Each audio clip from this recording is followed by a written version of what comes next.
Coming up on WMBD News at noon, the governor releases his vaccination plan for the state of Illinois, when you can now expect to get your shot. With spring right around the corner, we've got a dish that'll have you ready to welcome it with open arms. Just wait till you see how easy it is to make. But first, breaking news this afternoon, Governor J.B. Pritzker has just announced how Illinois will advance to Phase 5 of the state's Restore Illinois plan.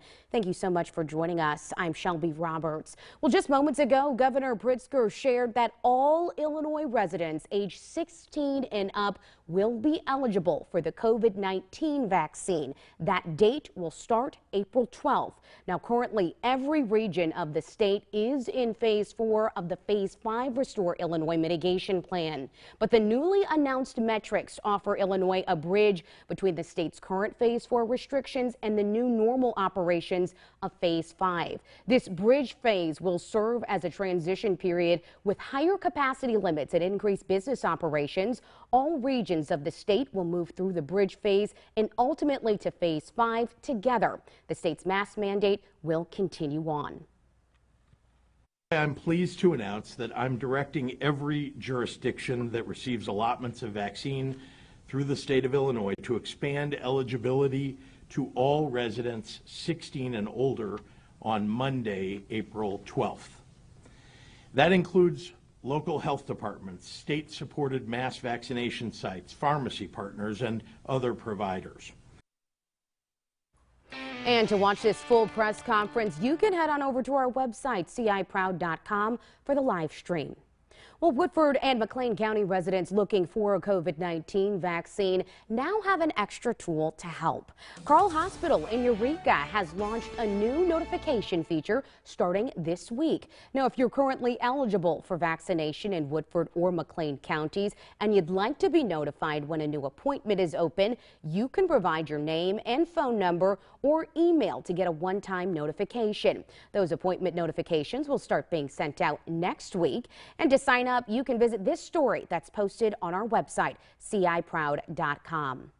We turn to the Twin Cities right now. Outdoor dining is here to stay in downtown Bloomington. Come April 1st, the city will once again block off streets, allowing bars and restaurants some space to seat their customers outdoors. The city says soon businesses will be getting information in the mail about the outdoor dining option. This started last year as a way to reopen restaurants in the middle of the coronavirus pandemic. But Bloomington's downtown development specialist says it's something that businesses have asked for before the pandemic. Any amount of foot traffic is always good for a downtown. When we have people dining outside, it just creates more vibrancy and, gives people a new opportunity and a new reason to come down here.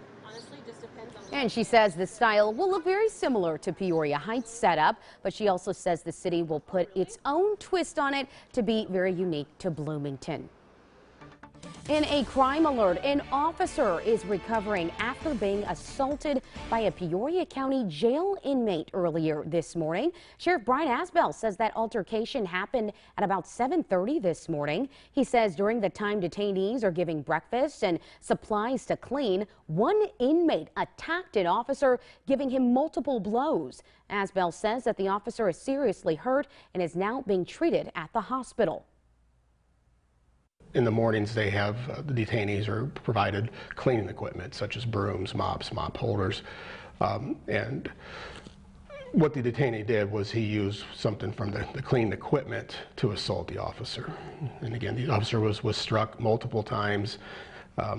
He does have significant injuries.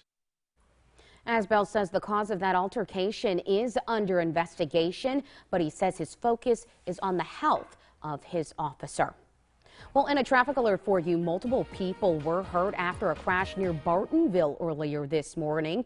It happened at 4600 Southwest Adams Street going southbound to Bartonville. Two people were seriously hurt there and both were taken to a hospital. Two cars were involved and they also had serious damage. We're still working to learn more about that case.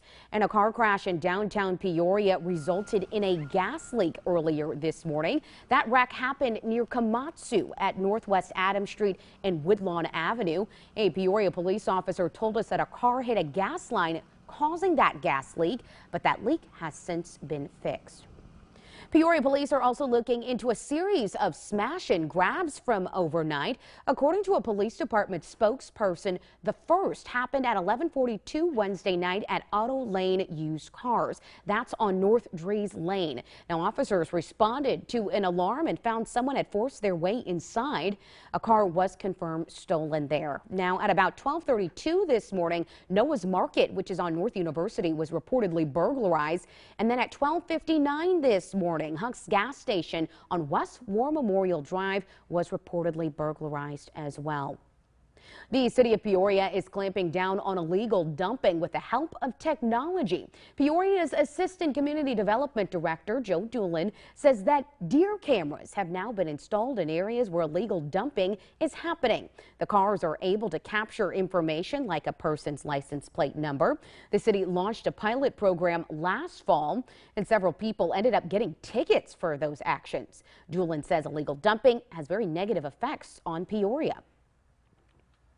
Rains, mosquitoes can live in some of the tires that get created. It also just creates that blighting effect in a neighborhood that can have detrimental effects on property value, crime studies have shown. And additionally, we're learning that illegal dumping carries a fine between $500 and $5,000. Well, here's a story that's making us Central Illinois proud this afternoon. A local children's museum is getting additional resources to support the community. Thanks to the Women to Women Giving Circle, the Children's Discovery Museum in Normal now has a $7,150 grant. The money will help finance the museum's science, technology, engineering, art, and math or STEAM outreach programs. The grant will also cover the cost of resource kits for teachers at Scott Early Learning Center in Bloomington. And then, depending on the status of COVID-19, potentially a museum field trip for each class there.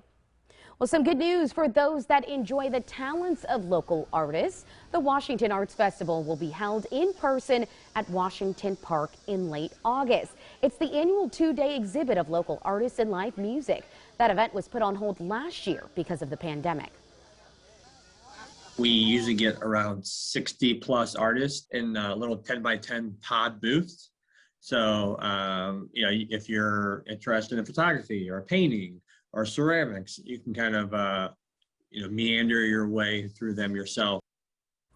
And new to the festival this year, a chalk walk art display where kids can get a box of chalk and draw on designated sidewalks. Potential themes are to be determined, and the festival will be held August 21st and 22nd from 10 to 4.